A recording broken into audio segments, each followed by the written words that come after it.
رسول اللہ صلی اللہ علیہ وسلم سے بعض صحابہ کرام نے عرض کیا، کیا ہمارا رب قریب ہے کہ ہم اس سے سرگوشی کے انداز میں مناجات کریں، یا وہ ہم سے دور ہے کہ ہم اسے پکاریں، یعنی بلند آواز سے پکاریں؟ اس سوال کے جواب میں یہ آیت نازل ہوئی، وَإِذَا سَأَلَكَ عِبَادِي عَنِّي فَإِنِّي قَرِيبٌ، اور جب تجھ سے میرے بندے میرے بارے میں پوچھیں تو آپ ان کو بتا دیں کہ میں قریب ہوں۔ اس آیت میں اللہ سبحانہ تعالیٰ نے عبادی کہہ کر اپنے بندوں پر خاص رحمت ظاہر کی ہے، اور پھر اپنے قریب ہونے کا ذکر کر کے دعا کرنے کی ترغیب دی ہے۔ یعنی اللہ سبحانہ تعالیٰ ہمیں اپنے بندے کہہ کے پکار رہا ہے، میرے بندے، ہم سب اسی کے بندے ہیں۔ اور پھر یہ بھی بتا دیا کہ انی قریب، میں قریب ہوں، دور نہیں ہوں تم سے، تم جب چاہو مجھے پکار سکتے ہو۔ ابو موسیٰ اشعری کہتے ہیں کہ ایک سفر میں ہم رسول اللہ صلی اللہ علیہ وسلم کے ساتھ تھے، جب ہم کسی وادی میں اترتے تو لا الہ الا اللہ اور اللہ اکبر کہتے اور ہماری آوازیں بلند ہو جاتی، تو نبی صلی اللہ علیہ وسلم نے فرمایا، اے لوگو، اپنی جانوں پر رحم کرو، کیونکہ تم کسی بہرے یا غائب کو نہیں پکار رہے، وہ تو تمہارے ساتھ ہی ہے، بے شک وہ سننے والا اور تم سے بہت قریب ہے، اس کا نام برکتوں والا ہے اور اس کی عظمت بہت ہی بڑی ہے۔ تو اللہ سبحانہ تعالی قریب ہے، اس کو ہم چاہیں تو دل ہی دل میں پکاریں، سرگوشیوں کے انداز میں پکاریں یا اونچی آواز میں پکاریں، وہ ہر حال میں سنتا ہے، اور جب وہ سنتا ہے تو جواب بھی دیتا ہے اور ہماری دعائیں قبول بھی کرتا ہے۔ اس لیے ہمیں اس کو قریب محسوس کر کے اس سے دعائیں کرتے رہنا چاہیے۔ تو وہ دعا کی قبولیت کے اعتبار سے قریب ہے، دعا کو سننے کے لحاظ سے قریب ہے، اپنے علم کے اعتبار سے سب لوگوں کے قریب ہے، اور خاص طور پر عبادت کرنے والوں اور پکارنے والوں کے قریب ہے۔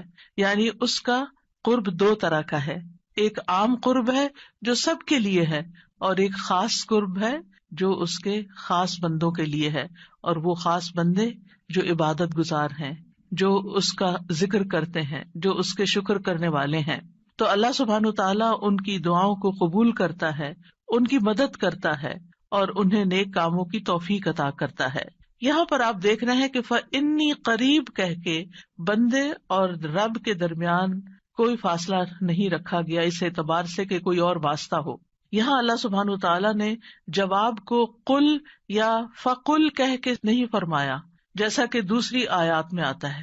جتنے بھی سوال صحابہ کرام نے رسول اللہ صلی اللہ علیہ وسلم سے کیے تو ان کے جواب میں اللہ تعالیٰ نے فرمایا قل، آپ انہیں بتا دیجئے، لیکن یہاں پر قل بھی نہیں آیا، ڈائریکٹ فَإِنِّي قریب، اذا سألک عبادی انی فإنی قریب، یعنی بیچ میں کوئی واسطہ نہیں لایا گیا۔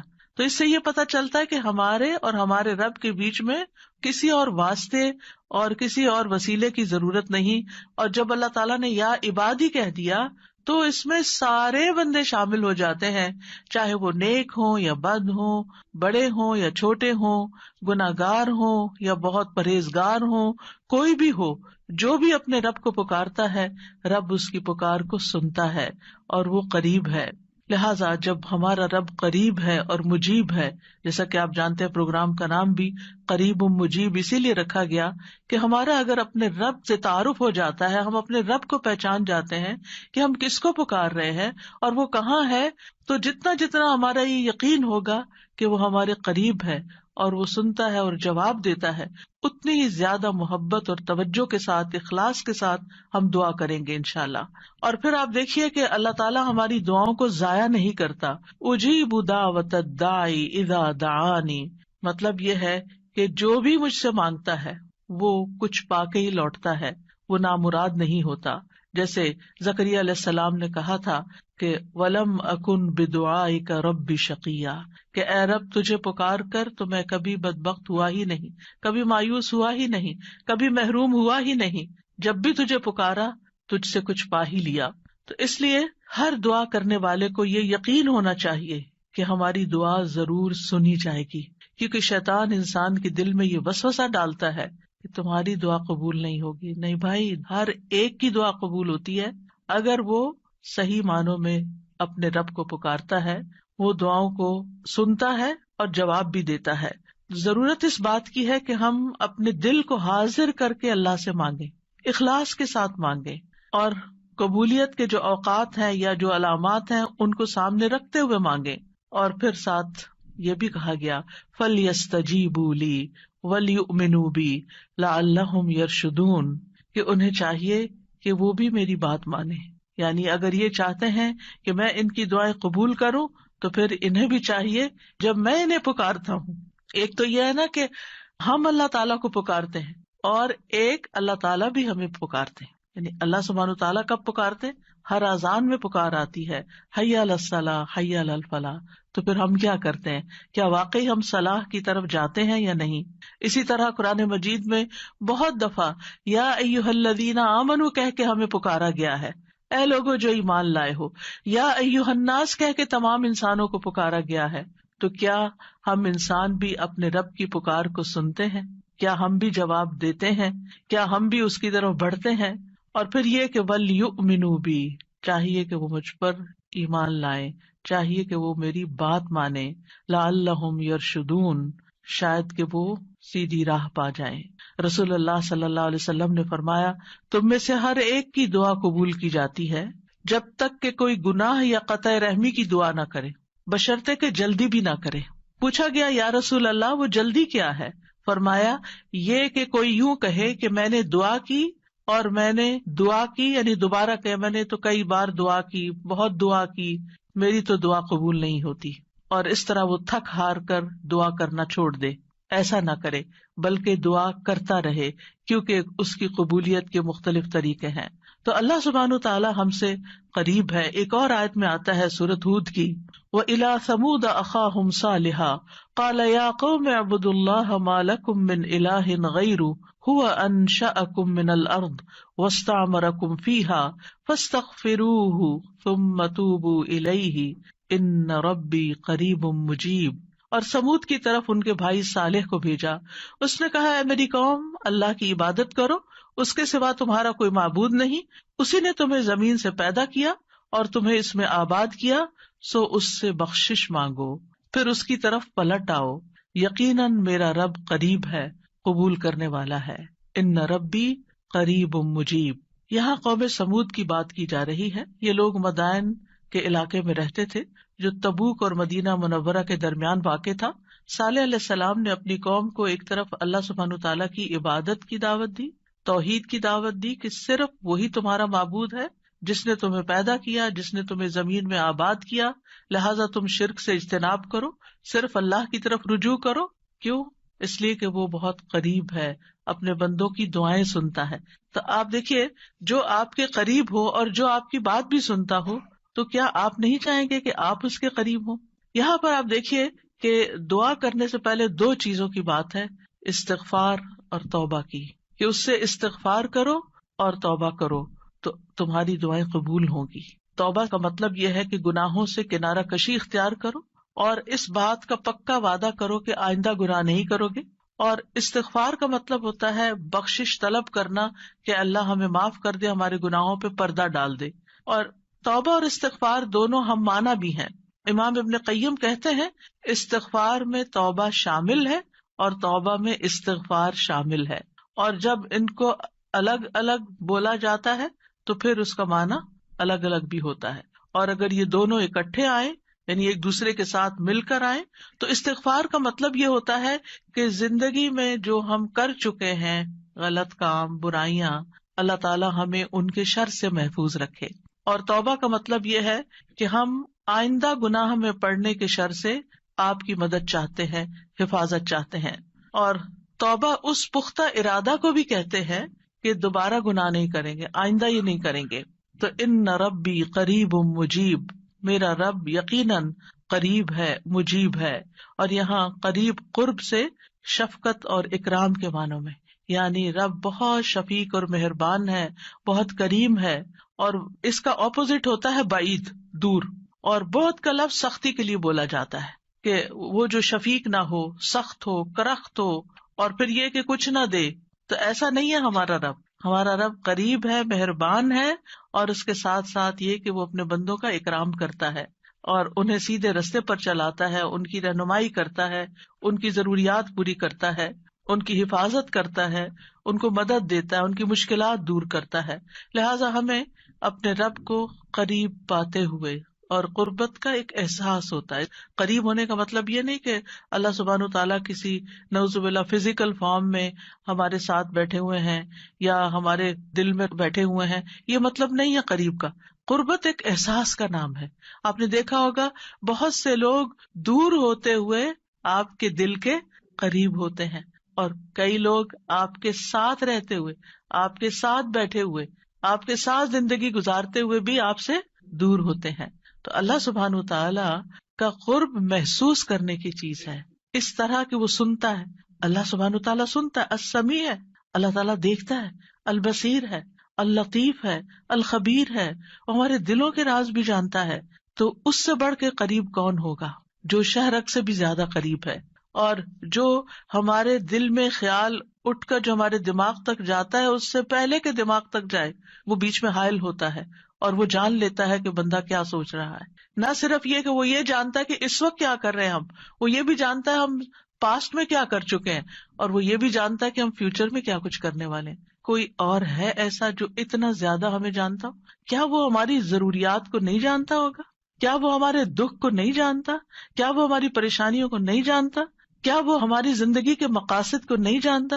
کیا وہ ہماری کوششوں کو نہیں جانتا؟ کیا وہ ہماری عبادتوں کو نہیں جانتا؟ وہ خوب جانتا ہے، وہ سب کچھ جانتا ہے. تو جو جانتا ہے اس سے مانگے بنسبت اس کے کہ جو جانتا بھی نہیں ہے اور ہم اس سے توقعات لگا کے بیٹھے رہے کہ یہ ہمارے لیے کچھ کریں گے. عام طور پر ہم جب کسی مشکل کا شکار ہوتے ہیں تو پھر بندوں کی طرف دیکھتے ہیں، نہیں، جو اپنے رب کو قریب پاتے ہیں وہ اپنے رب ہی کی طرف دیکھتے ہیں اور رب ہی کی طرف پلٹ پلٹ کر جاتے ہیں. اور تابا یتوبو کا مطلب پلٹ پلٹ کر جانا بھی ہے، کہ واپس پلٹتے ہیں کہ اللہ تعالیٰ اگر ہماری کسی بات سے آپ ناراض ہو گئے ہیں یا ہم سے خفا ہیں تو ہم تیری ہی طرف پلٹتے ہیں. اعوذ بک منک، تجھ سے ڈر کے پھر تیرے ہی پاس پناہ لیتے ہیں اپنے گناہوں کے شر سے بچنے کے لیے، اپنی سیئات سے بچنے کے لیے. تو اس لیے تھرو آؤٹ جو ہمارا انشاءاللہ پروگرام ہوگا اس میں آپ یہ 2 لفظ بس پکے کر لیں، وہ قریب ہے، وہ مجیب ہے، وہ بہت قریب ہے اور وہ جواب بھی دیتا ہے، وہ دعائیں قبول بھی کرتا ہے. اس لیے اس رمضان میں خوب خوب دعائیں کرنی ہے. اور ویسے بھی آپ دیکھیں کہ دعا افضل ترین عبادت ہے. الدعاء مخ العبادہ، عبادت کا جوہر ہے، عبادت کی ٹاپ پر ہے. تو رمضان کا مہینہ عبادت کے لیے، لہٰذا اس عبادت میں دعاؤں کا ایک خاص حصہ ہونا چاہیے. دعا ہے کیا؟ دعا کا لفظ عربی زبان میں دال عین واو سے مل کر بنا ہے. دعا یدعو دعاء و دعوتن، یہ 2 مصدر ہیں اس سے. اور دعا کا لفظی معنی ہوتا ہے کسی کو آواز اور کلام کے ساتھ مائل کرنا، پکارنا، یعنی آواز بھی دینا، اس سے بات بھی کرنا اور اس کو اپنی طرف متوجہ کرنا. ایک ہوتا کسی سے بات کرنا لیکن اس میں مقصد یہ نہیں ہوتا کہ میری طرف متوجہ ہو. مثلا میں آپ سے بات کر رہی ہوں اس وقت، تو مجھے آپ سے یہ ایکسپیکٹیشن نہیں کہ آپ میری طرف متوجہ ہو کہ میری کوئی مدد کریں. لیکن دعا میں جب انسان پکارتا ہے تو اس کا مطلب ہوتا ہے کہ دوسرا متوجہ ہو اور جس مقصد کے لیے اس کو پکارا جا رہا ہے وہ مقصد بھی پورا ہو جائے. عربی میں کہتے ہیں دعوت اللہ، میں نے اللہ کو پکارا، یعنی میں نے سوال کرتے ہوئے، اللہ تعالیٰ کی طرف عاجزی کرتے ہوئے، جو خیر ہے اس کے پاس اس میں رغبت رکھی اور اس رغبت کو طلب کرنے کے لیے اس کو پکارا، یعنی اس رغبت کے ساتھ اس کو پکارا. قرآن مجید میں دعا کا لفظ مختلف معنوں میں استعمال ہوا ہے. نمبر 1 دعا بمانا ندا، آواز دینے کے معنوں میں. دعا کا مطلب کیا؟ آواز دینا. جیسے سورۃ آل عمران میں آتا ہے فَقُلْ تَعَالَوْا نَدْعُ أَبْنَاءَنَا وَأَبْنَاءَكُمْ وَنِسَاءَنَا وَنِسَاءَكُمْ وَأَنفُسَنَا وَأَنفُسَكُمْ.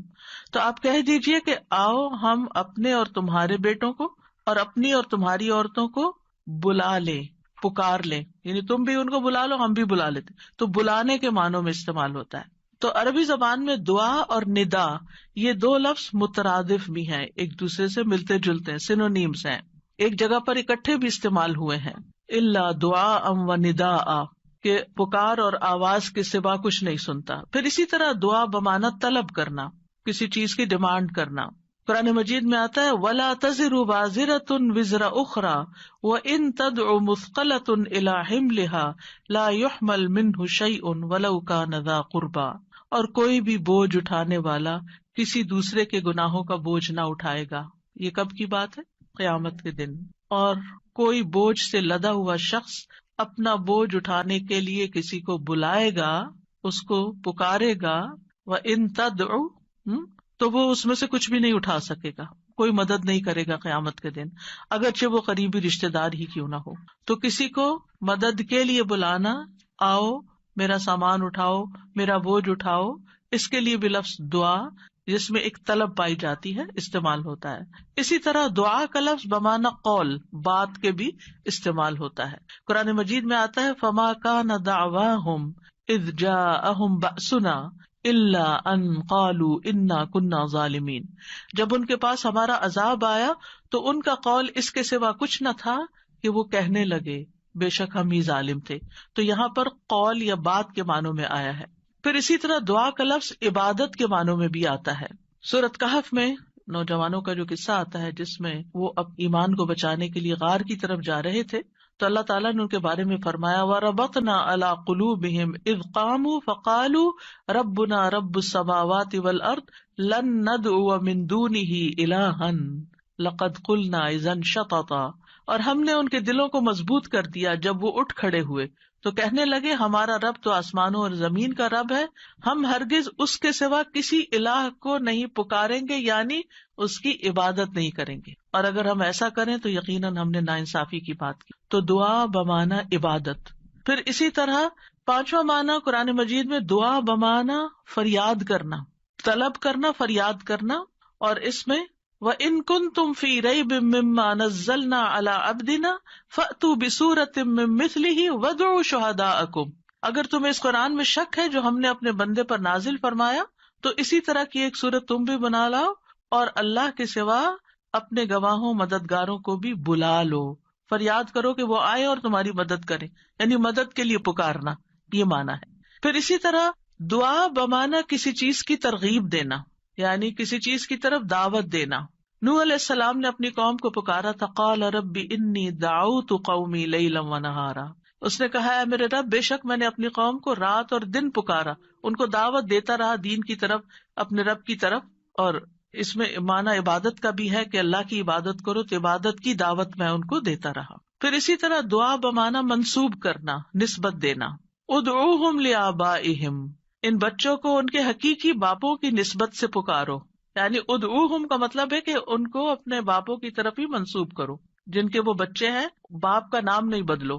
اور آٹھواں معنی ہے سوال کرنا، دعا بمعنی سوال، جیسے بنی اسرائیل نے موسیٰ علیہ السلام سے کہا قالوا ادع لنا ربک یبین لنا ما ہی، انہوں نے کہا تم اپنے رب سے ہمارے لیے دعا کرو، تو یہ جو دعا ہے یہ بمعنی سوال ہے، یعنی مانگو کہ وہ ہمارے لیے بیان کر دے کہ وہ گائے کس طرح کی ہو۔ تو قرآن مجید میں یہ دعا کا لفظ مختلف معنوں میں استعمال ہوا ہے، لیکن دعا کا عمومی شرعی معنی کیا ہے؟ اللہ کی بارگاہ میں عاجزی کے ساتھ سوال کرنا اور اللہ کے پاس جو خیر ہے اس میں راغب ہونا، رغبت رکھنا۔ اللہ کی بارگاہ میں، اللہ کے حضور عاجزی کے ساتھ سوال کرنا، چیخ چلا کے نہیں بلکہ بہت ہمبل طریقے سے، اور جو خیر اللہ کے پاس ہے اس میں رغبت رکھنا، اس کا شوق رکھنا۔ طیبی کہتے ہیں اس سے مراد ہے اللہ کی بارگاہ میں انتہا درجے کی عاجزی، انکساری اور محتاجگی ظاہر کرنا۔ جیسے موسیٰ علیہ السلام نے دعا کیا کی تھی، رب انی لما انزلت الی من خیر فقیر، اپنے فقر، اپنی محتاجی، اپنی ضرورت کا اظہار کیا تھا، انی لما انزلت الی من خیر فقیر۔ امام ابن قیم کہتے ہیں اس سے مراد ہے ایسی چیز کو طلب کرنا جو دعا کرنے والے کو فائدہ دے، یعنی فائدے کی چیز حاصل کرنے کے لیے سوال کرنا، اور ایسی چیز کو دور کرنے کے لیے طلب رکھنا جو اس کو نقصان دیتی ہو۔ تو پھر دو طرح سے دعا کرتا ہے انسان، کچھ فائدے کی چیزیں مانگتا ہے اور کچھ نقصان والی چیزوں کو دور کرنے کے لیے اللہ سے درخواست کرتا ہے۔ ہماری شریعت میں دعا کی دو بڑی اقسام ہیں، ایک ہے دعائے عبادت اور ایک ہے دعائے مسئلہ۔ دعائے عبادت کیا ہے؟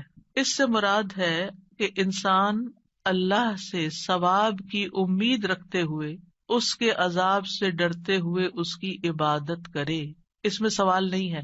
تو عربی میں دعا بمعنی عبادت بھی استعمال ہوتا ہے، آتا نا وقال ربکم ادعونی استجب لکم، ان الذین یستکبرون عن عبادتی سیدخلون جہنم داخرین. اس میں دعا کے دونوں معنی آ گئے. اور تمہارے رب نے فرمایا کہ مجھ سے دعا کرو میں تمہاری دعا قبول کروں گا. یہ تو سوال ہو گیا. اور دوسرا، بے شک وہ لوگ جو میری عبادت سے تکبر کرتے ہیں عنقریب و ذلیل و خوار ہو کر جہنم میں داخل ہوں گے. تو یہاں عبادت کا معنی بھی آ گیا عبادت کے لفظ کے ساتھ، یعنی دعا ایک طرح سے عبادت ہے. تو دعائے عبادت کیا ہے کہ انسان اللہ سے ثواب کی امید رکھتے ہوئے، اس کے عذاب سے ڈرتے ہوئے اللہ کی عبادت کرے، جیسے نماز پڑھے، روزہ رکھے، قرآن کی قرأت کرے، تسبیح کرے، صدقہ کرے، اللہ کی طرف لوگوں کو دعوت دے، تعلیم کا کام کرے. تو انسان ان میں سے جو بھی عبادت کا کام کرے گا وہ دراصل اللہ کی طرف راغب ہوگا، کیونکہ دعا میں رغبت پائی جاتی ہے. اور جو شخص مثلا نماز پڑھتا ہے تو گویا وہ زبان حال سے دعا کر رہا ہوتا ہے، اللہ سے بخشش مانگ رہا ہوتا ہے کہ اللہ تعالیٰ ہمارے اوپر رحم کیجیے، ہم نے جو گناہ کیے ہیں آپ ان کو معاف کر دیجیے. کیونکہ نماز بذات خود کیا کرتی ہے؟ بلاؤں کو ٹالتی ہے، گناہوں کو معاف کرنے کا ذریعہ ہے. ٹھیک ہے. اچھا، صدقہ کیا کرتا ہے؟ گناہوں کی آگ بجھاتا ہے. ٹھیک ہے نا. تو یہ جو گناہوں کی آگ کا بجھنا ہے، یہ ہم بول کے بھی کہہ سکتے اللہ ہمیں جہنم کے عذاب سے بچا، تو وہ ہماری زبان بول رہی ہوتی.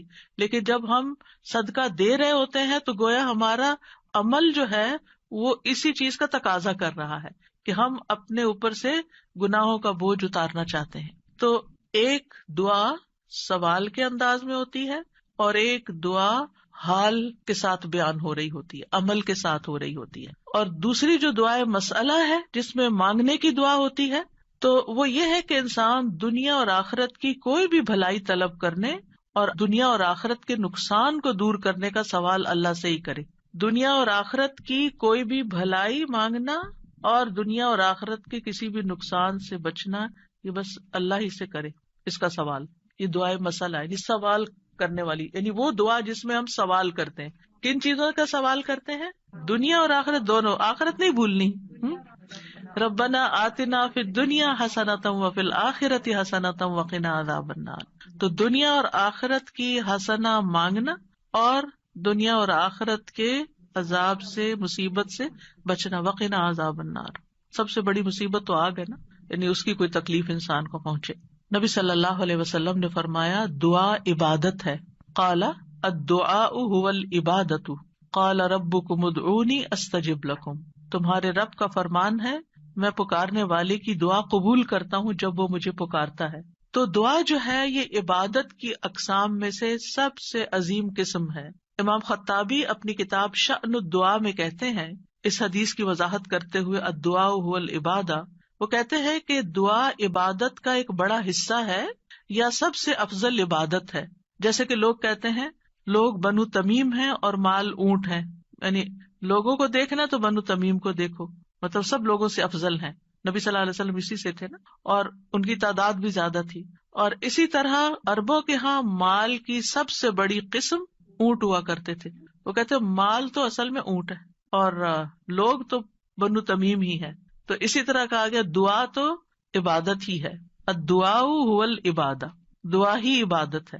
الحج عرفہ، اس کا یہ مطلب ہے کہ صرف عرفہ میں جاؤ، یہ نہیں. مطلب یہ ہے کہ جتنے بھی ارکان آپ حج کے ادا کرتے ہیں ان میں سے عرفہ کے دن کا قیام اگر کسی نے پا لیا تو اس کا حج ہو گیا، اور وہ سب سے بڑا دن ہے جس میں بخشش ہوتی ہے.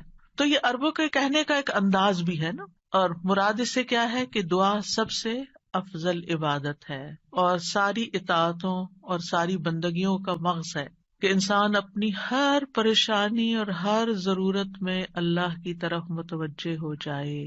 یہ ہے اصل مقصد. اگر کسی مشکل میں پڑ گیا ہے تو اس مشکل کے دور ہونے کے لیے بس اللہ ہی کی طرف رجوع کرے اور اسی کا انتظار کرے کہ وہی کاٹے گا. لوگوں سے توقعات ہٹا لے. اس کا یہ مطلب نہیں کہ ہم لوگوں سے ہیلپ لے نہیں سکتے، آپ لوگوں سے ہیلپ لے سکتے ہیں، آپ ان کو بتا سکتے ہیں کہ آپ کس مشکل میں اور اس کا حل کیا ہے، لیکن ان سے توقع نہ رکھے کہ یہ میری مشکل حل کر دیں گے. مثلاً آپ کو کوئی پرابلم ہوئی ہے، آپ کسی سے مشورہ کرنا چاہتے ہیں، آپ کسی سے کاؤنسلنگ لینا چاہتے ہیں، آپ ضرور لیں، لیکن یہ توقع نہ رکھیں کہ یہ آپ کا مسئلہ حل کر دے گا یا بس یہی آپ کے لیے سب کچھ ہو گیا. اس کو اللہ سبحانہ تعالیٰ سے آگے نہ رکھیں. کہتے ہیں نا ہمت مردہ مدد خدا، ہمت آپ نے کرنی ہے. کوشش آپ نے کرنی، مدد اللہ نے کرنی ہے. دعا کی بھی ہمت ہوتی ہے اور دعا کے لیے بھی ایک ایفرٹ لگانی پڑتی ہے اور اس کے لیے یکسو ہونا پڑتا ہے. خصوصاً آپ دیکھیں کہ جب کسی بڑی پریشانی کے نتیجے میں انسان کے ہوش اڑ جاتے ہیں، اوسان خطا ہو جاتے ہیں، اس کو کچھ سمجھ نہیں آتی، تو ایسی صورت میں انسان اپنے خیالات کو مجتمع کر کے، فوکس کر کے، پوری توجہ کے ساتھ اللہ کی طرف جب متوجہ ہوتا ہے تو یہ ہے اصل میں دعا کی روح. اور نہ صرف یہ کہ بڑی مشکلات میں بلکہ چھوٹی چھوٹی ضروریات میں بھی اللہ کی طرف رغبت کرنی چاہیے. دعا کی ضرورت کیوں ہے ہماری زندگی میں؟ کیونکہ ہم اللہ کے محتاج ہیں، بادشاہ وہی ہے، ہم فقیر ہیں. یا ایھا الناس انتم الفقراء الی اللہ، اے لوگو تم سب اللہ کے محتاج ہو. کوئی بھی انڈیپینڈنٹ نہیں، کوئی بھی یہ نہیں کہہ سکتا کہ میں اپنے سب کام خود ہی کر سکتا ہوں. واللہ هو الغنی الحمید، اور اللہ سب سے بے پرواہ ہے اور تعریف کے لائق ہے. بندوں میں سے کوئی بھی بے پرواہ نہیں ہو سکتا، ہم سب محتاج ہیں. دوسری بات، اللہ سارے خزانوں کا مالک ہے. وَإِن مِّن شَيْءٍ إِلَّا عِندَنَا خَزَائِنُهُ، کوئی چیز ایسی نہیں، وَإِن مِّن شَيْءٍ إِلَّا عِندَنَا خَزَائِنُهُ، کہ جس کے خزانے ہمارے پاس نہ ہوں. آپ کوئی چیز آرڈر کرنا چاہتے ہیں تو پتہ چلتا ہے وہ تو ہے ہی نہیں، ختم ہو گئی، اسٹاک ختم، آؤٹ آف اسٹاک. بڑی سے بڑی کمپنی، بڑے سے بڑے ریسورسز رکھنے والے انسانوں سے جب آپ مانگتے ہیں تو آپ دیکھیں کیا ہوتا ہے کہ انسان بعض اوقات وہ اوپر جا کے اتنی نیچے گرتے ہیں کہ پائی پائی کے محتاج ہو جاتے ہیں. ایسی مثالیں آپ نے بھی دیکھی ہوں گی، سنی بھی ہوں گی کہ کہاں ان کے پاس بہت کچھ تھا اور کہاں وہ زیرو پہ آ گئے. اللہ تعالیٰ ایسا نہیں ہے، ہمیشہ سے ہے اس کے پاس اور ہمیشہ رہے گا. ساری مخلوق اگر کسی میدان میں جمع ہو کر سب کچھ مانگے تو بھی اللہ تعالیٰ کے خزانوں میں اتنی کمی نہیں آتی جتنی ایک سوئی کو سمندر میں ڈبو کے نکالا جائے تو پانی جو سوئی کے ساتھ لگتا ہے اتنی بھی کمی نہیں ہوتی. وہ جتنا چاہے خرچ کرتا رہے، جتنا چاہے وہ بندوں کو دیتا رہے، پھر بھی اس کے ہاتھ بھرے رہتے ہیں، ان میں کوئی کمی نہیں ہوتی. ایک اور آیت میں آتا ہے سورۃ المنافقون میں، وَلِلَّهِ خَزَائِنُ السَّمَاوَاتِ وَالْأَرْضِ، آسمانوں اور زمین کے خزانے اللہ کے پاس ہیں. پھر کیا کرنا چاہیے؟ اس کے پاس جانا چاہیے جس کے پاس کوئی خزانہ نہیں ہے، اس کے پاس جو سارے خزانوں کا مالک. مشکل یہ ہے کہ ہمارے مانگنے میں کمی ہوتی ہے، دیر ہوتی ہے. وہ سب کچھ دے سکتا ہے، سب کچھ ہے اس کے پاس، یو نیم اٹ. آپ گھر جا کے بیٹھیں، غور کریں، نماز کے بعد کسی اور خاموشی تنہائی کے وقت، مجھے کیا چاہیے، مجھے کیا مسئلہ ہے، مجھے کیا پرابلم ہے، میری کیا پریشانی ہے، کیا اللہ کے پاس اس کا حل ہے؟ یقیناً ہے، وہ کر سکتا ہے، بالکل کر سکتا ہے. پر مجھے کیا کرنا چاہیے؟ اسی سے مانگنا چاہیے، اس سے گڑ گڑا کے مانگنا چاہیے، اس سے اپنی محتاجی اور اپنی بیچارگی کا اظہار کر کے مانگنا چاہیے. امن یجیب المضطر اذا دعاہ ویکشف السوء، اللہ تعالیٰ آپ سے پوچھتے ہیں کون ہے جو بے قرار کی، مضطر، بے قرار، بے چین انسان کی بات سنتا، اس کو جواب دیتا. امن یجیب المضطر اذا دعاہ، جب بھی وہ اس کو پکارتا ہے، ویکشف السوء، اور وہ تکلیف کو دور بھی کرتا ہے. ایسا نہیں کہ وہ صرف سن رہا ہے، اس نے وہ تکلیف دور بھی کر دینی ہے.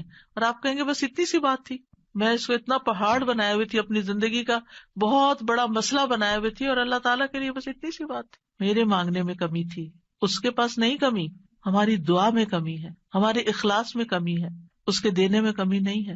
اس طرح پکارا کرے نا کہ اللہ تعالیٰ آپ تو دے کر کسی کمی کا شکار نہیں ہوتے، لیکن میری کمی پوری ہو جائے گی. پھر آپ دیکھیں ہر بھلائی دینے اور ہر تکلیف دور کرنے پہ قادر ہے. سورۃ الانعام میں آتا ہے وَإِن يَمْسَسْكَ اللَّهُ بِضُرٍّ فَلَا كَاشِفَ لَهُ إِلَّا هُوَ وَإِن يَمْسَسْكَ بِخَيْرٍ فَهُوَ عَلَى كُلِّ شَيْءٍ قَدِيرٌ، اگر اللہ تجھے کوئی تکلیف پہنچائے تو اس کے سوا کوئی دور کرنے والا نہیں، اور اگر وہ تجھے کوئی بھلائی پہنچائے تو وہ ہر چیز پر پوری طرح قادر ہے. وہ سب کچھ کر سکتا ہے، وہ قادر ہے. نہ آپ کی کوئی خیر اور بھلائی کو لے جا سکتا ہے، کیونکہ عام طور پہ ہم وہم کا شکار رہتے ہیں کہ اگر میری اس نعمت کا کسی کو پتہ چل گیا تو پھر کیا ہوگا، شاید وہ نظر ہی لگ جائے اور نعمت چھن ہی جائے.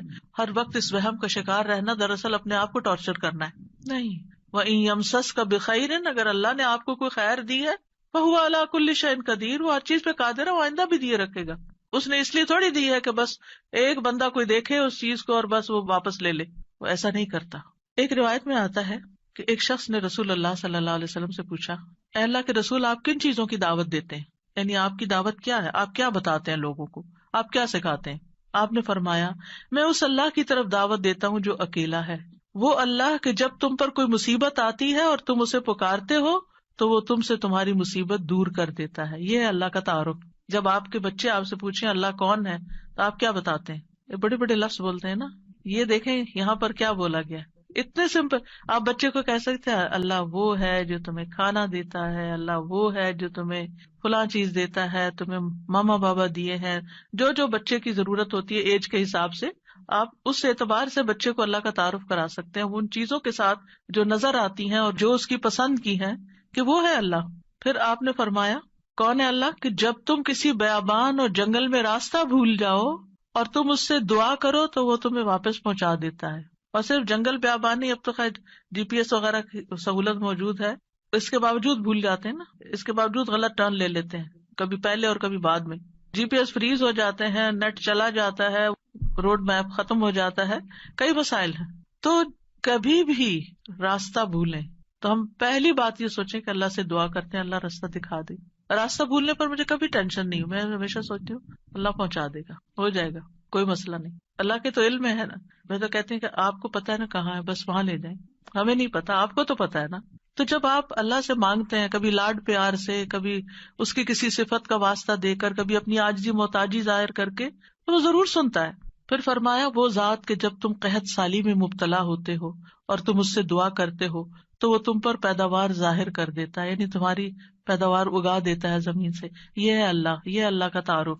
پھر آپ دیکھیے کہ ہم کیوں اللہ سے مانگے، کیونکہ زمین و آسمان کی ساری مخلوق اللہ ہی سے مانگتی ہے، تو ہم کیوں نہ مانگے. آپ غور کیجئے ذرا اس بات پر، یسألہ من فی السماوات والارض کل یوم ھو فی شأن. اسی سے مانگتا ہے جو کوئی آسمانوں اور زمین میں ہے، ہر دن وہ ایک نئی شان میں ہے، اسی سے مانگ رہا ہے. ہر کوئی جو آسمانوں اور زمین میں ہے، ہر کوئی. کون کون ہے آسمانوں اور زمین میں؟ آسمانوں میں فرشتے ہیں جن کو ہم جانتے ہیں، زمین پر انسان اور جنات ہیں، اس کے علاوہ جو اور مخلوقات ہیں، وہ ساری مخلوق اللہ سے مانگ رہی ہے. اگر ساری مخلوق اللہ سے مانگتے اور ہم کسی اور سے مانگنا شروع کر دیں، غیر اللہ سے مانگیں، تو کتنی حماقت والی بات ہے نا. اللہ نے عقل اسی لیے دی تھی کہ ہم اللہ ہی کو نہ پہچانے. تو اللہ سبحانہ و تعالیٰ سے سوال کرنے کے اعتبار سے 4 طرح کے لوگ ہیں. امام ابن تیمیہ کہتے ہیں پس تمام آسمانوں اور زمین کے لوگ اللہ سے سوال کرتے ہیں تو ان کے 4 درجات بن جاتے ہیں. پہلی قسم، کچھ وہ لوگ ہوتے ہیں جو نہ ہی اللہ کی عبادت کرتے ہیں نہ ہی اس سے مدد طلب کرتے ہیں، حالانکہ اللہ نے ان کو پیدا کیا، ان کو رزق دیا، ان کو عافیت دی. تو یہ کون ہے؟ نہ اللہ کی عبادت نہ ہی اس سے دعا، کچھ بھی نہیں، کوئی تعلق نہیں. دوسری قسم کے وہ لوگ ہوتے ہیں جو اللہ سے مدد طلب کرتے ہیں تو وہ ان کی مدد کر دیتا ہے، لیکن وہ اللہ کی عبادت نہیں کرتے، عبادت نہیں کرتے. ہاں جب کوئی مسئلہ پیش آتا ہے تو پھر کیا کرتے ہیں؟ پھر دعا کر لیتے ہیں. ایسے لوگ آپ نے دیکھے ہوں گے، نماز نہیں، روزہ نہیں، صدقہ خیرات کچھ نہیں، ہاں کوئی مشکل پیش آئے تو پھر اللہ سے دعا کرتے ہیں. تیسری قسم کے کچھ وہ لوگ ہوتے ہیں جو اللہ کی عبادت اور اطاعت طلب کرتے ہیں لیکن نہ ہی اس سے مدد مانگتے نہ اس پہ توکل کرتے. نماز روزہ کر لیں گے، دعا نہیں کرتے، کہتے ہیں اللہ کو پتہ ہی ہے نا کیا چاہیے، اب مانگنا کس لیے. نہیں، اللہ تعالیٰ خود فرماتے وقال ربکم ادعونی، تمہارا رب کہتا ہے مجھ سے دعا کرو، تو کیوں نہ دعا کریں، ہمیں دعا کرنی ہے. چوتھی قسم کے وہ لوگ ہوتے ہیں جو اللہ کی عبادت بھی کرتے ہیں اور اس سے دعا بھی کرتے ہیں، اس سے مدد بھی طلب کرتے ہیں. تو اللہ تعالیٰ اپنی عبادت اور اطاعت پر ان کی مدد کرتا ہے. جیسے ہم کہتے ہیں ربی اعنی علی ذکرک و شکرک و حسن عبادتک، تو اللہ تعالیٰ مدد بھی فرماتا ہے. اب ہم اپنے آپ کو دیکھیں کہ ہم کون سی کیٹیگری میں فال کرتے ہیں، ہم کہاں ہیں. کیا ہم ان لوگوں میں ہیں جو عبادت بھی کرتے ہیں اور دعا بھی کرتے ہیں، تو یہ ٹاپ کلاس کے لوگ ہیں، اور باقی اللہ تعالیٰ کے حق میں کمی کوتاہی کرتے ہیں. تو ہمیں دعا کرتے رہنا چاہیے، اللہ تعالیٰ کو پکارتے رہنا چاہیے، ہر ضرورت میں، ہر مقصد میں، ہر پریشانی میں، ہر دکھ میں، ہر بیماری میں، ہر موقع پر، ہر چیز کے لیے، چھوٹی سے چھوٹی چیز کے لیے، بڑی سے بڑی چیز کے لیے اللہ ہی سے مانگنا چاہیے. کیونکہ وہ دے کر احسان نہیں جتاتا، وہ دے کر شرمندہ نہیں کرتا، وہ دے کر ہم سے واپس نہیں مانگتا، وہ بغیر شرط کے دیتا ہے، غیر مشروط دیتا ہے. وَإِذَا سَأَلَكَ عِبَادِي عَنِّي فَإِنِّي قَرِيبٌ أُجِيبُ دَعْوَةَ الدَّاعِ إِذَا دَعَانِ فَلْيَسْتَجِيبُوا لِي وَلْيُؤْمِنُوا بِي لَعَلَّهُمْ يَرْشُدُونَ. تو ہمیں مانگتے رہنا چاہیے کیونکہ وہ قریب ہے، وہ مجیب ہے. اللہ سبحانہ وتعالیٰ اپنے بندوں کو خود فرماتا ہے کہ اللہ سے اس کے فضل کا سوال کرو، یہ اللہ کا حکم ہے. سورۃ النساء میں آتا ہے وَاسْأَلُوا اللَّهَ مِن فَضْلِهِ، اور اللہ سے اس کے فضل کو مانگو کہ اللہ اپنا فضل فرما.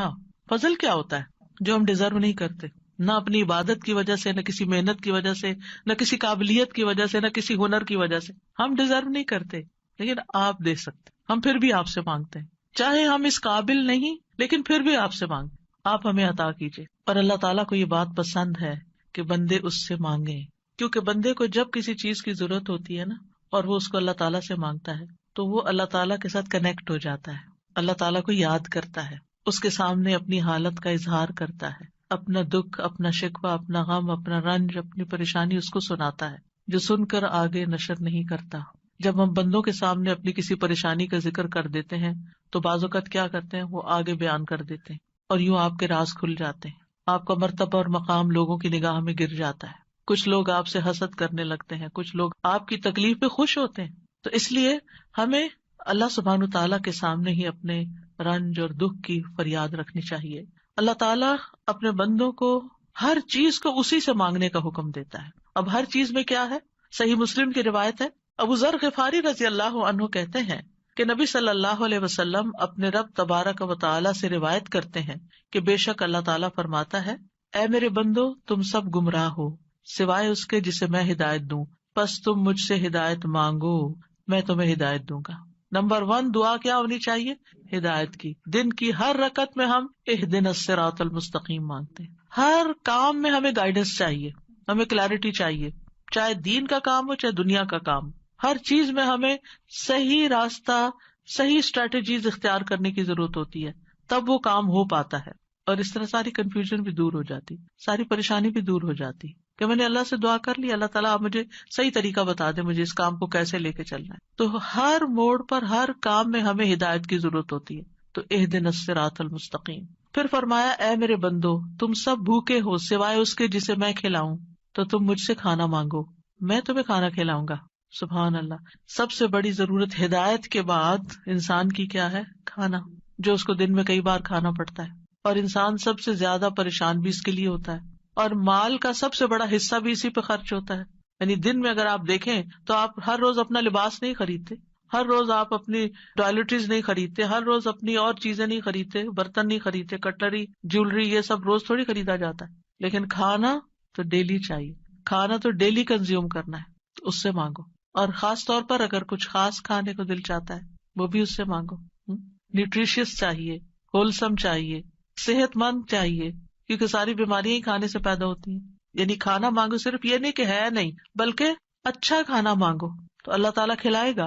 اے میرے بندو تم سب برہنہ ہو سوائے اس کے جسے میں لباس پہناؤں، تو تم مجھ سے لباس مانگو میں تمہیں لباس پہناؤں گا. بعض اوقات انسان کو کوئی خاص چیز پہننے کو دل چاہتا ہے، مانگے اللہ سے، اللہ دے گا. اے میرے بندو تم سب دن رات گناہ کرتے ہو اور میں سارے گناہوں کو بخش دیتا ہوں، تم مجھ سے بخشش مانگو میں تمہیں بخش دوں گا. کیوں اپنے اوپر بوجھ لیے پھرتے ہو؟ کتنے گناہ کر لیے، بہت لیٹ کر دیا، پتہ نہیں اب میری معافی ہوگی یا نہیں، اب میں کیا کروں؟ وہ معاف کر دے گا، مانگ کر تو دیکھو. اے میرے بندو اگر تمہارے اولین و آخرین اور جن و انس ایک صاف چٹیل میدان میں کھڑے ہو کر مجھ سے مانگنے لگے اور میں ہر ایک کو جو مجھ سے مانگ رہا ہے وہ سب کچھ دے دوں جو وہ مانگ رہا ہے، تو میرے خزانوں میں کوئی کمی نہیں ہوگی مگر جتنی سمندر میں سوئی ڈال کر نکالنے سے کمی آتی، کچھ کمی نہیں. مانگو، اس کا تو کچھ نہیں بگڑتا، اس کا تو کچھ کم نہیں ہوتا. نبی صلی اللہ علیہ وسلم نے بھی اللہ سے مانگنے کا حکم دیا ہے. عبداللہ بن عباس کہتے ہیں ایک دن وہ رسول اللہ صلی اللہ علیہ وسلم کے پیچھے سوار تھے تو رسول اللہ صلی اللہ علیہ وسلم نے ان سے فرمایا، اے لڑکے میں تجھے چند کلمات سکھا رہا ہوں، احفظ اللہ یحفظک، تم اللہ کے احکام کی حفاظت کرو اللہ تمہاری حفاظت کرے گا. احفظ اللہ تجدہ تجاہک، اللہ کی حفاظت کرو یعنی اللہ تعالیٰ کے احکامات کی، تم اسے اپنے سامنے پاؤ گے، قریب پاؤ گے. اذا سألت فاسأل اللہ، جب تمہیں مانگنا ہو اللہ سے مانگو، جب تمہیں مانگنا ہو، کچھ بھی مانگنا ہو. وَإِذَا اسْتَعَنْتَ فَاسْتَعِنْ بِاللَّهِ، اور جب مدد چاہیے اللہ سے مدد مانگو، کسی بھی طرح کی مدد. یعنی مدد صرف مالی مدد نہیں ہوتی، یا مدد صرف ان چیزوں کی نہیں ہوتی اوپر جن چیزوں کا ذکر ہوا ہے. مدد تو ہمیں ہر کام میں چاہیے. ہم کون سی لائن اختیار کریں، کون سا پیشہ اختیار کریں، کون سی جاب لیں، کون سی نہ لیں، کیا کریں کیا نہ کریں، فلان جگہ جانا ہے جائیں یا نہ جائیں، ہر معاملے میں. اور یہ جو ہمیں استخارہ سکھا دیا گیا تو یہ بھی تو یہی ہے. اور اس استخارے میں بھی آپ دیکھیے اذا سألک عبادی انی فانی قریب اجیب دعوت الداعی اذا دعانی، اس میں بھی آپ دیکھیں بیچ میں واسطہ نہیں رہا نا. تو ہم کسی سے نہیں کہہ سکتے آپ میرا استخارہ کریں، آپ اپنے لیے خود ہی خیر مانگے. آپ صلی اللہ علیہ وسلم نے عبداللہ بن عباس سے کہا جان رکھو اگر ساری دنیا مل کر بھی تمہیں نفع پہنچانا چاہے تو تمہیں نفع نہیں پہنچا سکتی سوائے اس کے جو اللہ نے تمہارے لیے لکھ دیا، اور اگر وہ سارے مل کر تمہیں کوئی نقصان دینا چاہیں نقصان نہیں دے سکتے سوائے اس کے جو اللہ نے تمہارے لیے لکھ دیا. کتنا بڑا توکل سکھاتی ہے یہ بات. کتنی فکریں پریشانیاں دل سے اور دماغ سے بالکل آف لوڈ ہو جاتی، کچھ نہیں ہوتا، کوئی کچھ نہیں بگاڑ سکتا. ہم ڈرتے رہتے ہیں نا، کبھی فیوچر سے ڈرتے ہیں، کبھی لوگوں سے ڈرتے ہیں، کبھی کسی بیماری سے ڈرتے ہیں، کبھی بھوک فقر و فاقہ سے ڈرتے ہیں، کبھی اپنے اولاد کے بارے میں ڈر رہے ہوتے ہیں، فکر کر رہے ہوتے ہیں ان کا کیا بنے گا، ان کے ایمان کا کیا ہوگا، ان کے کھانے پینے کا کیا ہوگا، ان کے رہنے کا کیا. یہی فکریں تو ہیں ہماری جن میں ہم ڈوبے رہتے ہیں. اللہ نے ہمیں صرف ان فکروں کے لیے تھوڑی بھیجا ہے، ہمیں تو اللہ نے اپنی عبادت کے لیے بھیجا تھا. اللہ نے ہمیں بڑے کام کرنے کے لیے بھیجا، ہم نے اپنے آپ کو چھوٹی چھوٹی چیزوں میں الجھا کر بیمار کر لیا اور انہی کے اندر ہی گھومتے رہے اور انہی کی فکر کرتے رہے اور انہی کے بوجھ تلے دبے رہے.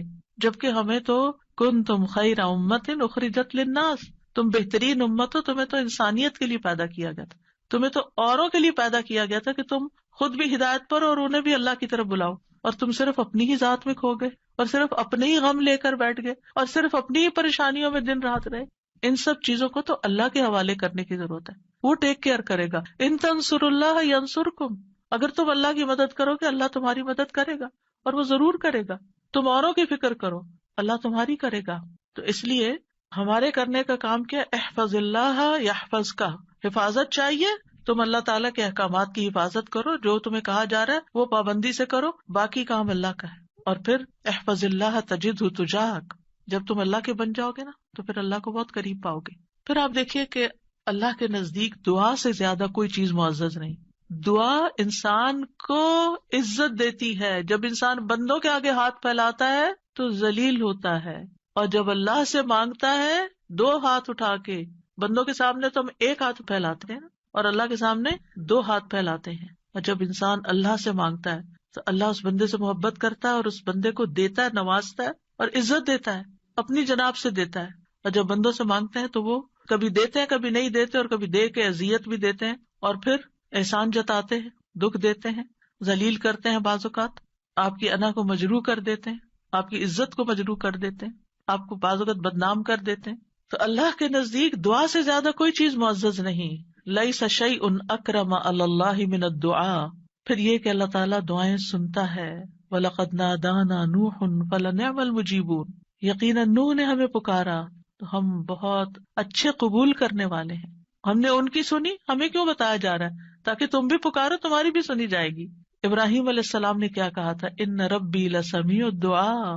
میرا رب تو یقیناً دعا سننے والا ہے، وہ تو ضرور سنتا ہے. اور پھر خاص طور پر جو مضطر ہو، بے چین ہو، بے قرار ہو، لاچار ہو. امن یجیب المضطر اذا دعاہ ویکشف السوء. یہ لاچار کون ہوتا ہے؟ ابن عباس کہتے ہیں اس سے مراد وہ شخص ہے جس کی ایسی ضرورت ہو جو اس کو مشقت میں ڈال دے، یعنی مصیبت میں پڑ جائے انسان، چاہے اندر قلبی روحانی طور پر، چاہے مالی طور پر، چاہے صحت، یعنی کسی بھی اعتبار سے جو چیز اس کو مشکل میں ڈال دے، مشقت میں. یہ لاچاری ہوتی ہے، کہتے ہیں ڈپینڈنسی جیسے ہو جاتی ہے دوسروں پر. سدی کہتے ہیں کہ اس سے مراد وہ شخص ہے جس کے پاس کوئی ہیلا چارہ قوت باقی نہ رہے، یعنی دنیا میں اس کا کوئی وسیلہ سبب نہیں رہا، تنہا رہ گیا، وہ سنتا ہے. ذنون کہتے ہیں اس سے مراد وہ شخص ہے جو اپنے تعلقات کو اللہ کے سوا سب سے کاٹ دے، بس اللہ ہی ہے میرا. ابو جعفر کہتے ہیں کہ اس سے مراد مفلس شخص ہے جس کے پاس کچھ نہیں. سہل بن عبداللہ کہتے ہیں اس سے مراد وہ شخص ہے جو اپنے ہاتھ دعا مانگتے ہوئے اللہ کی طرف بلند کرتا ہے، اوپر اٹھاتا ہے، حالانکہ اس کے پاس اطاعت کا کوئی نیکی کا کام نہیں ہوتا جس کو وہ وسیلہ بنا سکے. لاچار. اب ہر جگہ سے مایوسی ہوگی، اب ایک ہی راستہ ہے، اور وہ راستہ شیطان کہتا ہے تم تو اتنے نافرمان ہو، تمہاری نہیں سنی جائے گی. نہیں، وہ پھر بھی سنتا ہے. امن یجیب المضطر. اصل میں بندے تو ہم اللہ ہی کے ہیں نا، چاہے ہم اللہ کو اپنا بنائیں یا نہ بنائیں، ہیں تو اسی کے، جانا تو اسی کی طرف ہے، دنیا میں بھی اسی کی طرف جانے کی ضرورت پیش آتی ہے. اور پھر آپ دیکھیے کہ اللہ تعالیٰ کا قبولیت کا وعدہ بھی ہے، اور وہ بندوں کی حاجات پوری کرتا ہے. اللہ تعالیٰ خود پکارتے ہیں جب رات کا ایک تہائی حصہ بچتا ہے، آسمانی دنیا پہ نزول فرما کے اللہ تعالیٰ فرماتے ہیں کون ہے جو مجھ سے دعا کرے تو میں اس کی دعا قبول کروں، کون ہے جو مجھ سے بخشش طلب کرے تو میں اسے بخش دوں، کون ہے جو مجھ سے رزق مانگے تو میں اس کو رزق عطا کروں، کون ہے جو تکلیف دور کرنے کی درخواست کرے تو میں اس کی تکلیف دور کروں۔ اور یہ اعلان فجر کے طلوع ہونے تک ہوتا رہتا ہے۔ تو اللہ تعالیٰ پکار رہے کہ مانگو مجھ سے۔ اب دیکھیے، اگر کبھی آپ کے پیرنٹس میں سے کوئی یا کوئی بڑا یا اگر آپ سے کہے کہ اچھا مانگو، کیا مانگتے ہو، فرمائش کرو، کیا کرتے ہیں ہمارا حال کیا ہوتا ہے؟ بہت خوش ہو جاتے ہیں، اتنی بڑی آفر آ گئی ہے، کرو فرمائش، کیا چاہیے، جیولری چاہیے، کپڑے چاہیے، جو چاہیے مانگو۔ تو ہمارا خوشی سے ایسا حال ہوگا کہ ہمیں یہ بھی یاد نہیں رہے گا کہ اب مانگنا کیا ہے آپ نے۔ اللہ سبحانہ وتعالیٰ روز ہمیں پکارتے ہیں، کرو فرمائش، مانگو، کچھ مانگو، اور ہم مانگتے ہی نہیں۔ جاگ بھی جائے تو ہم مانگتے نہیں۔ مانگنے کی ضرورت ہے۔ اب دیکھیے کہ دنیا کے بادشاہ جب کوئی سوالی آتا ہے، کوئی بیگر آتا ہے، وہ دروازے بند کر دیتے ہیں۔ جو انسان 2 سے 3 دفعہ آپ سے کچھ مانگ چکا ہو، جب آپ اس کو دیکھتے ہیں تو وہ موڑ کے چل دیتے ہیں، یہ پھر آ گیا ہے، پھر کچھ مانگے گا۔ کیا اللہ تعالیٰ بھی ایسا کرتا ہے؟ 100 بار آئے آپ اس کے پاس، 100 بار عطا کرے گا۔ وہ اپنا دروازہ بند نہیں کرتا، وہ اپنی دولت نہیں چھپاتا، وہ تمہارے لیے ہر روز رات کو دروازہ کھولتا ہے، آ جاؤ تم میری طرف، مانگو مجھ سے۔ امام ابن قیم کہتے ہیں اللہ جس کے ساتھ خیر کا ارادہ کرتا ہے اس کے لیے ذلت کا، عاجزی کا، اللہ کی بارگاہ میں پناہ پکڑنے اور محتاجی ظاہر کرنے کا دروازہ کھول دیتا ہے، یعنی اس کو دعا مانگنا آ جاتا ہے، اور جس کو دعا کی توفیق مل گئی اس کو ہر خیر مل گئی۔ تو اصل چیز یہ ہے کہ دعا کی توفیق ہو جائے، دعا مانگنا شروع کر دیں۔ اب دیکھیں کہ اس نیت سے بھی یہ پروگرام رکھا گیا تھا کہ ہم روز دعا کے بارے میں کچھ سنیں، پھر دعا کے مطلب کو سمجھیں، دعا دعا دعا کرتے رہے تاکہ ہمیں دعا مانگنا آ جائے۔ یعنی اس کا ہول سول گول ہے اس پروگرام کا، وہ یہ کہ ہمیں دعائیں مانگنا آ جائے، ہم دعاؤں کے شوقین ہو جائیں، دعا مانگنے سے محبت کرنے لگے، دعاؤں کے اوپر یقین کرنے لگے کہ اللہ تعالیٰ سنتا اور ضرور سنے گا، اور ہمارے سارے بوجھ اتر جائیں اور ہم سارے اپنے معاملات اپنے رب کے سپرد کر دیں، اور ہم دنیا میں بھی ایک اچھی زندگی بسر کریں اور آخرت میں بھی۔ امام ابن تیمیہ کہتے ہیں جب اللہ کسی بندے کے ساتھ خیر کا ارادہ کرتا ہے تو اس کے دل میں دعا مانگنے اور اس سے مدد طلب کرنے کا الہام کر دیتا ہے کہ اللہ سے مانگو، اس کے دل میں ڈال دیتا ہے، اور اللہ اس کے مدد طلب کرنے اور اس کے دعا مانگنے کو اس کے لیے خیر کا ذریعہ بنا دیتے ہیں جس کے لیے اس نے مدد طلب کی ہوتی ہے، یعنی اس کا رستہ نکل آتا ہے۔ تو دعا مانگنے کے فائدے کیا ہیں؟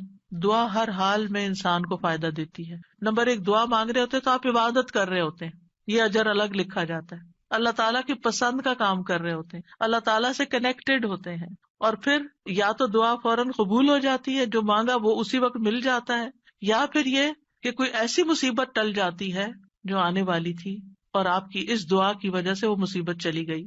رسول اللہ صلی اللہ علیہ وسلم نے فرمایا دعا فائدہ دیتی ہے اس کے بارے میں بھی جو کچھ نازل ہو چکا ہے اور اس کے بارے میں بھی جو نہیں اترا، بس اللہ کے بندو تم پر دعا کرنا لازم ہے، یعنی جو مصیبتیں آ گئی ہیں ان کو بھی دور کرے گی دعا، اور جو ابھی نہیں آئی اتر رہی ہیں ان کو بھی دور کر دے گی، آنے والی مشکلات کو بھی ہٹا دے گی۔ پھر یہ کہ اللہ تعالیٰ اپنے مانگنے والوں کو خالی ہاتھ نہیں لوٹاتا۔ حدیث میں آتا ہے بے شک اللہ عز و جل کو اس بات سے حیا آتی ہے کہ اس کا کوئی بندہ اس کے سامنے ہاتھ پھیلا کر کسی خیر کا سوال کرے اور وہ انہیں خالی لوٹا دے، کہ کچھ بھی نہ ڈالے اس میں، ایسا نہیں ہوتا۔ انس رضی اللہ عنہ کہتے ہیں رسول اللہ صلی اللہ علیہ وسلم نے فرمایا بے شک اللہ بڑا رحیم ہے، بڑے کرم والا ہے، اس کو اس بات سے شرم آتی ہے کہ اس کا کوئی بندہ اس کے آگے اپنے دونوں ہاتھ پھیلائے اور وہ ان دونوں میں کوئی خیر نہ ڈالے، وہ ایسا نہیں کرتا۔ جو مسلمان بھی اپنی حاجت اللہ کے آگے رکھ دیتا ہے اللہ تعالیٰ اسے ضرور نوازتا ہے، ضرور دیتا ہے۔ رسول اللہ صلی اللہ علیہ وسلم نے فرمایا جو مسلمان اپنا چہرہ اللہ کے سامنے گاڑ کر، یعنی پورے فوکسڈ طریقے سے توجہ کے ساتھ کسی چیز کا سوال کرتا ہے وہ اس کو وہ چیز ضرور عطا کرتا ہے، خواہ جلدی عطا کرے یا ذخیرہ کر کے رکھ لے اس کے لیے اگلی دنیا میں عطا کرے، لیکن ملتا ضرور ہے۔ اور پھر آپ دیکھیے اس آیت میں اللہ تعالیٰ نے کوئی شرط نہیں رکھی، یعنی جو مانگو گے میں دوں گا، یہ نہیں کہا تم یہ کر کے آنا پھر میں دوں گا، بعد میں کہا کہ ٹھیک ہے تم بھی میری بات مانا کرو، ریکمینڈیڈ ہے یہ بات، لیکن شرط نہیں ہے کہ تم نے مانی تو پھر ہی میں بھی تمہاری مانوں گا۔ اور پھر آپ دیکھیے کہ یہ ہمارا فرض بنتا ہے کہ ہم اپنی دعاؤں میں اخلاص پیدا کریں، ورنہ اللہ تعالیٰ تو ہر ایک کو نیک بد گناہگار حتیٰ کہ ابلیس کی بھی دعا قبول کر لیتا ہے۔ دعا کے سبب تقدیر بدل جاتی ہے، حدیث میں آتا ہے قضاء کو صرف دعا ہی بدل سکتی ہے، اور نیکی کے علاوہ کوئی چیز عمر کو نہیں بڑھا سکتی. نیکی کرتے جاؤ، انشاءاللہ عمر بھی لمبی ہوگی اور نیکیوں کی مزید توفیق ہوگی.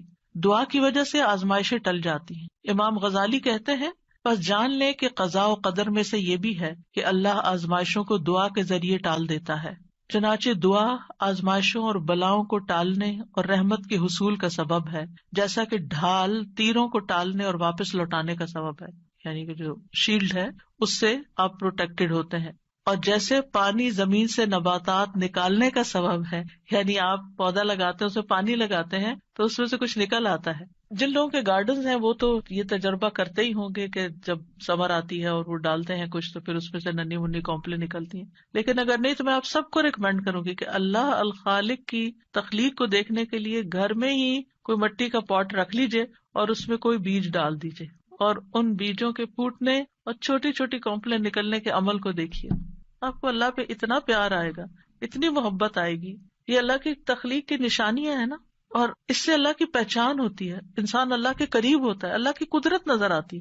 تو اب امام غزالی کہتے ہیں کہ جیسے پانی زمین میں ڈالیں اور بیج سے کچھ نکلے گا، یہ پانی ڈالنا سبب ہے بیج پھوٹنے کا، ایسے ہی دعا سبب ہے خیر ملنے کا. مانگو تاکہ تمہیں ملے. بہت کچھ تو وہ ہمیں بن مانگے بھی دے رہا ہے، ہم نے وہ مانگا بھی نہیں ہوتا جو کچھ وہ ہمیں دیتا ہے، لیکن اس سے زیادہ اگر تم مانگو گے تو پھر والا وہ کیوں نہیں دے گا.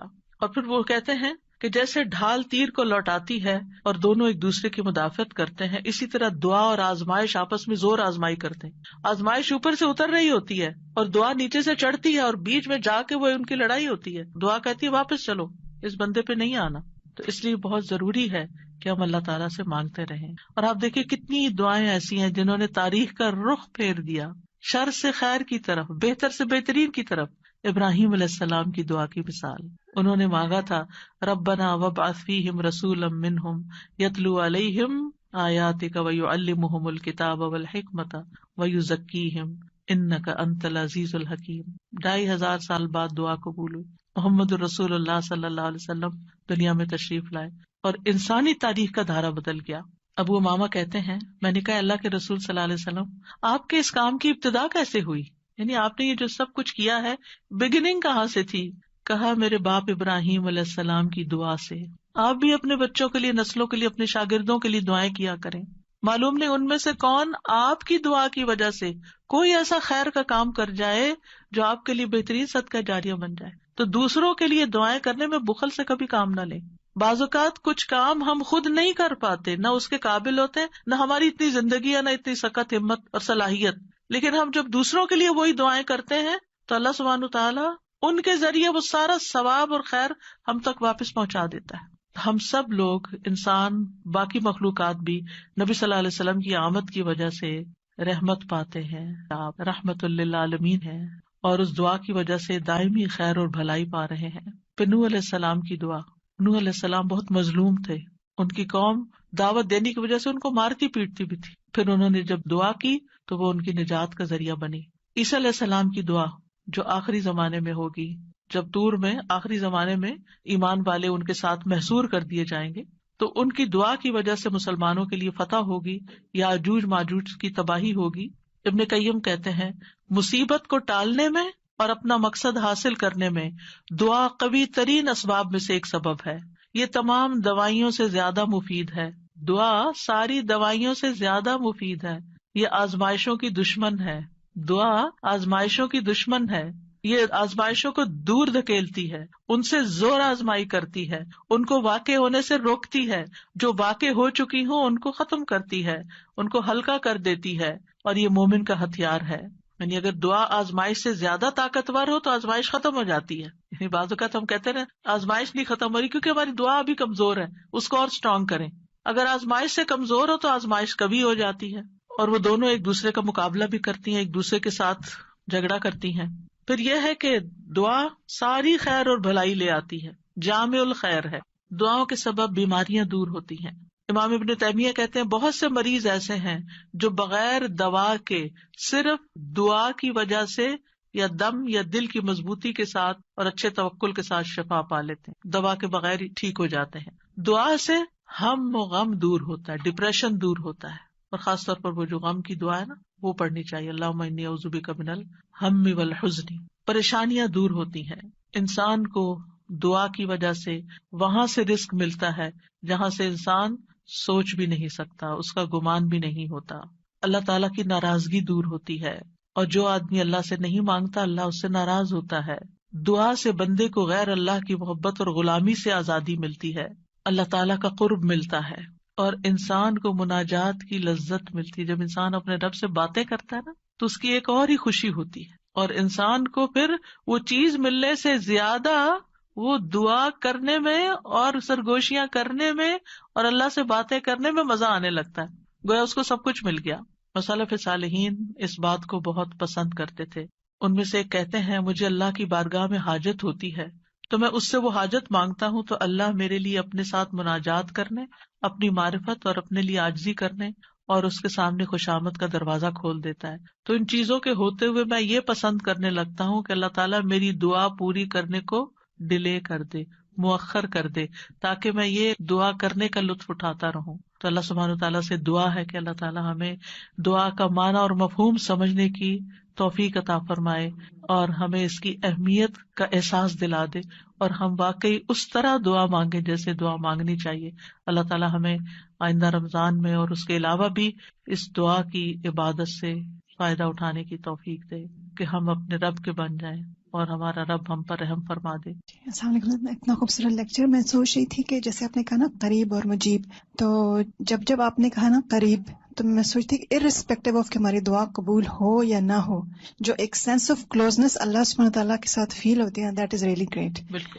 تو ایک اور چیز میں نے یہ پوچھنی تھی کہ جیسے ہم کہتے ہیں نا کہ انسان اپنے لیے شر کو ایسے مانگتا ہے جیسے خیر مانگ رہا ہے, اور ہم ادھر سے یہ کریں کہ اللہ سبحانہ تعالیٰ ہماری دعا قبول ضرور کرتے ہیں, تو پھر جب ہم اس طرح کے کوئی مانگ رہے ہوتے ہیں تو پھر یہ ہوتا ہے کہ وہ قبول نہیں ہوگی دعا, وہ اللہ پہ چھوڑ دیتے ہیں نا ہم. جی. پھر وہ ہمارے لیے جو چاہتا ہے کرتا ہے, اسی لیے وہ بعض دعائیں روک لیتا ہے. ہم سمجھتے ہیں ہمارے لیے خیر ہے, حالانکہ وہ شر ہوتا ہے, تو اللہ تعالیٰ اس کو قبول نہیں کرتے, روک دیتے, کیونکہ وہ ہمارے لیے ہم سے زیادہ ہم پر مہربان ہے.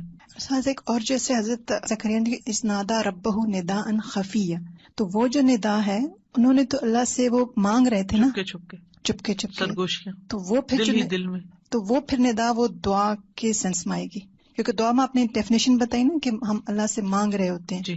مناجات ان کو کہتے ہیں بیسیکلی, جو دل میں باتیں کرتے ہیں نا, سرگوشیاں کرتے ہیں اللہ تعالیٰ سے چپکے لوگوں کے بعض اوقات بیچ میں ہوتے ہوئے, بعض اوقات تنہائی میں. تو یہ بھی دعا کی ایک قسم ہی ہے مناجات جو ہے.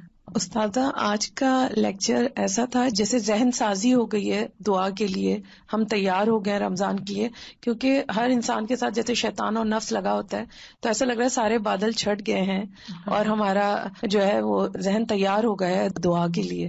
تو جو ڈاؤٹس ہوتے ہیں یا جو وسوسے ہوتے ہیں وہ سارے ہٹ گئے, اور میرے خیال میں ساری امت کو جو بھی سن رہا ہے اس کو بہت فائدہ ہوگا جس سے کہ پورے رمضان جو ہم دعا مانگیں گے اس میں اب ہمارے خدشات نہیں ہوں گے. اور ایک سوال یہ ہے یقین سے, اور ایک سوال یہ ہے کہ دعا میں ہم کس چیز کا واسطہ دے سکتے ہیں, جیسے بعض لوگ نیک اعمال کا. جزاک اللہ خیر. آج یہ بات آپ نے شیئر کی نا کہ وہ اپنی دولت نہیں چھپاتا, یہ اتنا اچھا لگا کیونکہ ہر شخص اپنی دولت چھپا کے رکھتا ہے اور دوسرے کو شیئر نہیں کرنا چاہتا, نہ اس کے اکاؤنٹس, نہ اس کی کچھ چیز. لیکن اللہ تعالیٰ کی ہر چیز ہمارے سامنے کھلی ہے, لیکن ہماری دیکھے کنجوسی کے ہمارے ہاتھ بھی جو ہے وہ نہیں آگے بڑھتے پھیلانے کے لیے, اور ہم اس طرح مانگتے بھی نہیں, اور نہ ہم اللہ تعالیٰ کی وسعت کو پہچانتے ہیں. تو جزاکم اللہ خیر, آج جو آپ نے جس طرح بیان کیا اس سے اللہ تعالیٰ کی وسعت, اللہ کی بڑائی, اور اتنی بڑائی اور عظمت کے باوجود ہم اللہ تعالیٰ کو کتنے قریب پا سکتے ہیں اپنے. جزاک اللہ خیر. وآخر دعوانا ان الحمد للہ رب العالمین. سبحانک اللہم و بحمدک, اشہد ان لا الہ الا انت, استغفرک و اتوب الیک. السلام علیکم و رحمۃ اللہ وبرکاتہ.